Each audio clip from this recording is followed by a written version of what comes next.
Hey, Pastor Greg, how's it going? It's going well. Good to see you, Shane. Very good. Good to see you too. And a hello to everybody who is joining us today as we're visiting and as we've fully launched, we're launching this prayer campaign here at True Life Ministries. We are so excited that you guys are joining in with us today. You know, usually every year about this time, Pastor, we take some time just to pray over True Life Ministries and the work that God is doing there. But, you know, life is not normal right now. It's not business as usual. So as we were working on this prayer campaign, the thing the Lord laid on our heart really was to take some time to pray for the Brazosport community, several different areas. So I'm excited, really excited today to get to pray over one of my favorite areas of community, and that's the local church. And I'm so excited that you are here to join us. So for people who do not know who you are, you want to take just a second to introduce yourself today? Sure. My name's Greg Pickering. I'm the lead pastor at Pointe Fellowship here in southern Missouri County. Awesome. Awesome. Thanks so much for joining us. The way it's going to go today, really laid back, very simple. We just have a few questions we'd love to ask today, and then we'd love for you to kind of launch us into praying for the needs of the local church as we're praying for the churches today. So, you know, I talked a little bit about how life is not normal right now. I tell you, I've got 4 kiddos at home who are schooling on the other side of this wall right now. My wife also has a home business, so she's trying to run work from home, and I'm trying to work from home too. So life is very unusual. Yes. How about for you? Well, you know, it's kind of both and. I still have been coming to my office. Our office emptied out though when this began, and so it's usually just me and 1 or 2 others here. We don't see each other. We don't talk that much to each other. So even though I'm still coming in here, the routine's different. Everything feels different, and I really sometimes I like having time to get some things done without interruptions, but I really have discovered I prefer the interruptions. Oh, definitely. Around. Yeah, social distancing is just not very natural for me. No. It's very unusual for me to not run up and hug someone or shake a hand. So yeah. It's definitely an adjustment. So for my first question for you today, really, I just love to know, just kind of from your perspective as a pastor and a local in our a leader in our local church community, how would you say you have seen this pandemic affect our community in particular? Well, you know, Shane, I think I've seen good and bad. I mean, there's the bad is obvious. I think as we have, we just desire to be together. So distancing, being distant, I think has increased that desire. That's a good thing. I think I don't think we're going to remain distant and everyone's going to always be 6 feet apart after this. I think we're going to enjoy shaking hands and hugs even more when we finally get to.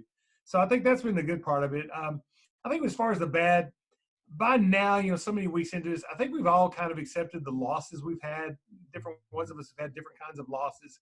And I think we're now in a place where we're trying to make the most of it. And I think we really are. I know I'm hearing a lot of folks that are just enjoying the lack of busyness. I know we'd like to be able to get back out, go to a movie, go out to eat, certainly go to church, but I think people are enjoying that lack of busyness. And I hope, even though parents, like you guys, who I'm sure there are times you just need a break from those kids, I hope that especially parents aren't quick to get right back into all the rush and get their kids booked for every night of the week and every weekend. I hope they remember how much they truly have enjoyed this time, and that this hopefully can make some positive changes for the future. For sure. Yeah, I definitely think it's had some positive effects and some negative effects overall.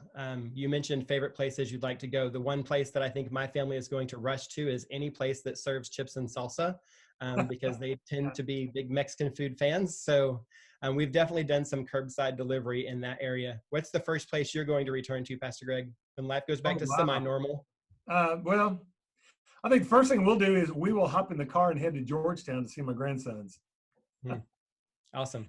Yeah. Are you getting to watch them on the screen right now? Yes, and we've always done that. We've always been big. We use Marco Polo a lot. And so we see them. We'll have 6 or 8 or more Marco Polos every day that we'll watch. But it's just not the same as being there. And so we're looking forward to doing that. And then, of course, after we get back from Georgetown, we'll hop on a plane to Washington, D.C. and see my other grandson. So absolutely. We've got plans. That sounds like a great plan. Awesome. Okay, so the next thing that's on my mind, or the next thing I want to ask you, our theme for this year, really, as we were praying about this prayer campaign, is let hope rise.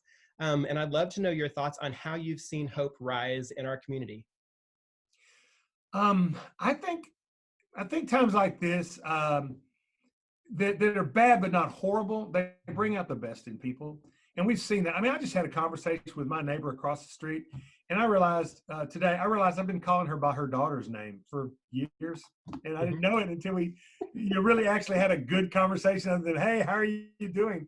And I've been able to see more and more of my neighbors, and I think that's been positive. And just when as we've been calling all the people in our church, it's just encouraged them and let them know that they're not alone.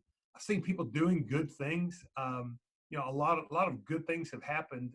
And just like, we had a food drive this past Sunday, and we had over 4,000 pounds of food brought. Wow. Now, I know that was not just our church. I know we had a couple of other churches call and say, hey, can we tell our folks about it? And so it was more of a community thing. And so I've loved seeing how the community has rallied to help folks who are in need. Definitely. Yeah, I've loved seeing people get creative on how to connect and how to celebrate people and to Mhm. show them that they're there and they're supporting them and that they're not alone.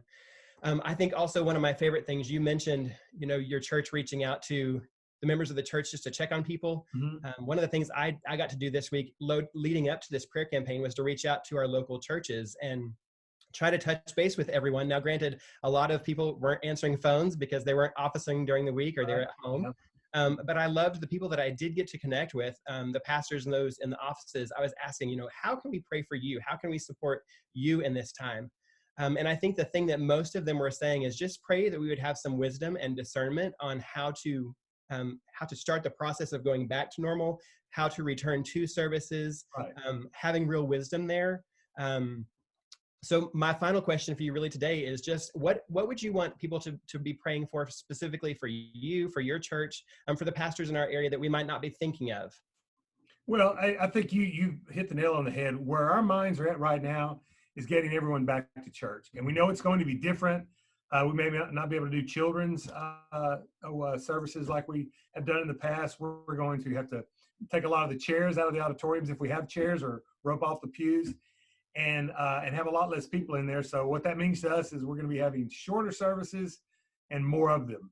Hmm. Uh, so and I think that's going to be true of everyone. So what I would say, what we pastors and church leaders could use is prayer for wisdom. So that how to ramp back up in a safe way, in a way that makes our people feel safe as well and respected. And then so pray for us for wisdom in that, but then also pray. I know there's going to be a tension with folks that have health problems or elderly. They're going to want to come back and feel that need to stay home, and pray for them and their wisdom and discernment too. For sure. Sure. Very good. Awesome. Certainly. Well, I'd love for you to pray for our local churches. You can pray for that in particular, and then whatever else the Lord lays on your heart, Yeah. as we're joining in with everyone else to pray for our local churches today. Okay. Let's pray. All right. God, I thank you for Shane. I thank you for all the folks at True to Life and what you're doing, what you have been doing, and how this just points to the need for True to Life and all the problems people are going to have as a result of this stopping. So, Lord, first I just pray you be with them and bless them and show us as churches how we can work and continue to partner with them in the future. God, I pray that you'd give our church leaders just continuing and volunteers a continuing opportunity to love on folks and to share your hope and your peace with them. God, show us ways to creatively serve and help us not to forget the things that we've learned over this time. And Lord, I pray that as we've seen what social distancing does to us, Lord, help everything that we do as churches to become more and more personal. Guide us in that, Father. I pray that you give unity among the churches and unity between churches and our government leaders. Lord, I thank you that in this part of the country, in this area, Lord, we have good relationships and cooperation. And I pray that that would spread to others. And Lord, above all, help us just to bring glory to you through all this, the good and the bad. And I pray that this would be an opportunity and a platform for us to share the gospel with more and more people, as even as long as this goes on and when the world opens back up. I say in the powerful name of your Son, Jesus. Amen. Amen. Amen. Thanks so much, Pastor Greg. Sure thing. Appreciate your time today so much. Enjoyed it, Shane. And for those of you who are watching today, make sure you visit www.ttlm/prayer2020. If you want to follow us there, if you want to receive the daily prayer guide so you can kind of know what we're praying for each day during these 7 days of prayer, we would love for you to join us there. Thank you guys so much for joining us today. God bless you guys and have a great day. Take care.